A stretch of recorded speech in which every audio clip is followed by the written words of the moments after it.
percaya akan Roh Kudus, Gereja Katolik yang kudus, persekutuan darah kudus, pengampunan dosa, kebangkitan badan, kehidupan kekal. Salve sahabat Katoliku keren. Banyak umat Katolik khususnya di Indonesia yang belum tahu bahwa Rabu Abu kini tak hanya ada dalam gereja Katolik. Tak hanya Rabu Abu, tapi juga tradisi-tradisi lain gereja Katolik juga sudah terdapat di gereja lain. Mengutip dari tulisan katekese Pater Stefanus Ardi Watuseke MSC, pastor di Seminari Menengah Santo Fransiskus Saverius Tomohon, dan pastor penasehat channel kita Katoliku Keren, beliau berkata dalam tulisan yang berjudul Kita dari Tradisi yang Sama sebagai berikut.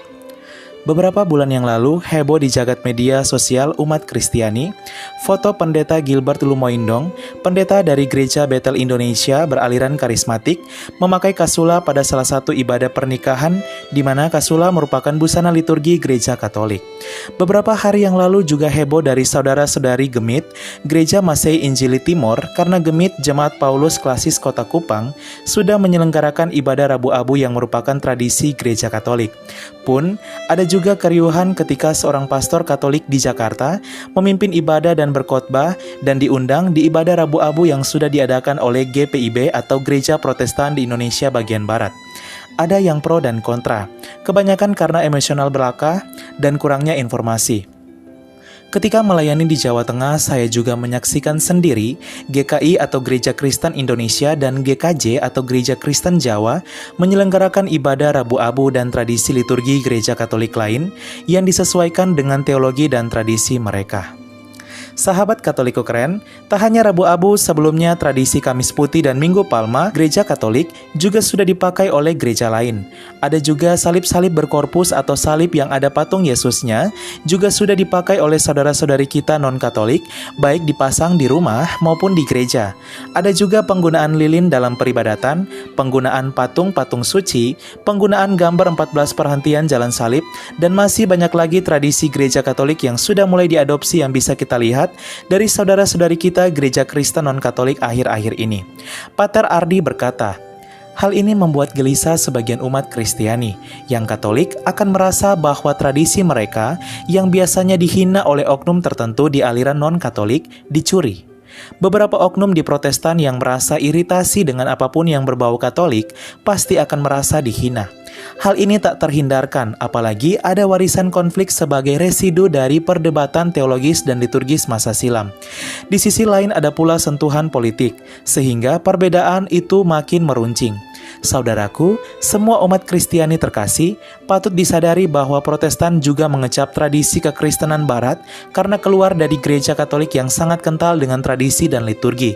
Nah, waktu berjalan, ilmu berkembang, usaha ekumenis juga membuncah, maka cepat atau lambat pasti ada kebiasaan liturgi yang sama dengan gereja Katolik.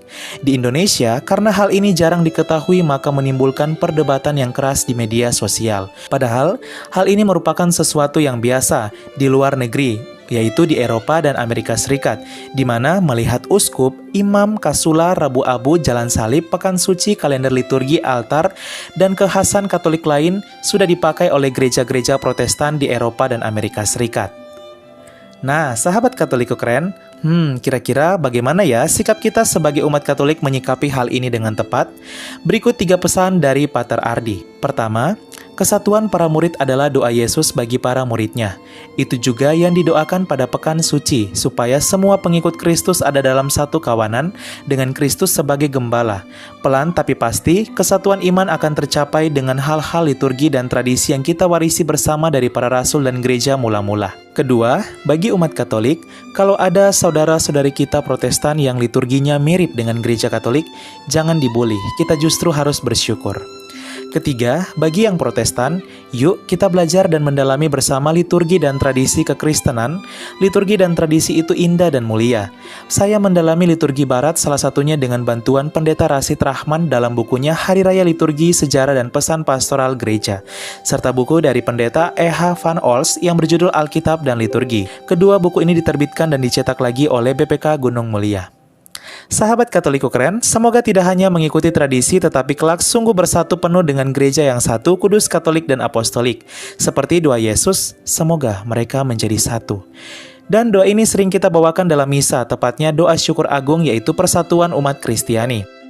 Dua ciri khas kental gereja Katolik yang masih berat diikuti oleh saudara-saudari kita non-Katolik yaitu menghormati Bunda Maria dan membuat tanda salib.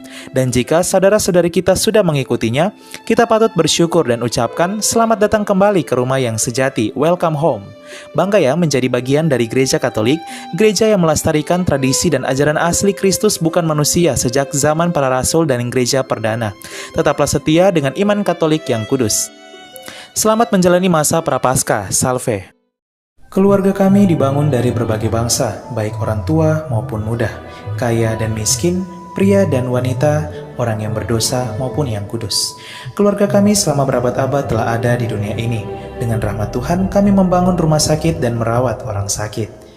Membangun panti-panti asuhan untuk membantu orang miskin. Kami adalah organisasi berbasis keagamaan terbesar di dunia memberikan penghiburan bagi mereka yang membutuhkan.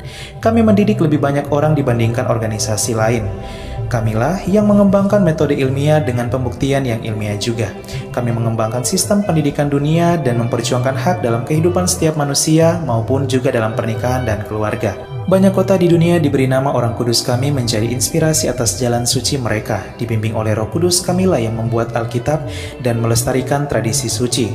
Roh Kuduslah yang masih terus membimbing kami hingga lebih dari 2000 tahun. Kami adalah Gereja Katolik. Dengan jumlah anggota keluarga lebih dari 1 miliar memberikan sakramen sebagai pemenuhan hidup iman Kristiani. Selama berabad-abad kami selalu berdoa untukmu dan juga untuk dunia setiap jam dan setiap hari dalam misa yang kudus. Yesus sendirilah yang mendirikan gereja kami ketika ia mengatakan kepada Petrus, pemimpin gereja Katolik pertama, "Engkau adalah Petrus dan di atas batu karang ini akan kudirikan gerejaku." Selama 2000 tahun kami memiliki garis kepemimpinan yang tak terputus, yang membimbing gereja Katolik untuk mengasihi dunia yang saling melukai di dalam dunia yang dipenuhi kekacauan dan luka. Sungguh meneguhkan jika kami mengetahui bahwa ada yang tetap berada dalam kebenaran sejati yang kuat, yaitu iman Katolik. Cinta kasih yang kekal dari Tuhan dianugerahkan kepada seluruh ciptaannya. Jika Anda jauh dari gereja Katolik, kami mengajak Anda untuk mengunjungi gereja Katolik hari ini karena kami selalu terbuka. Kami adalah keluarga besar yang dipersatukan oleh Yesus Kristus yang adalah Tuhan dan Juru Selamat kami. Kami adalah gereja Katolik, selamat datang kembali ke rumah yang sejati.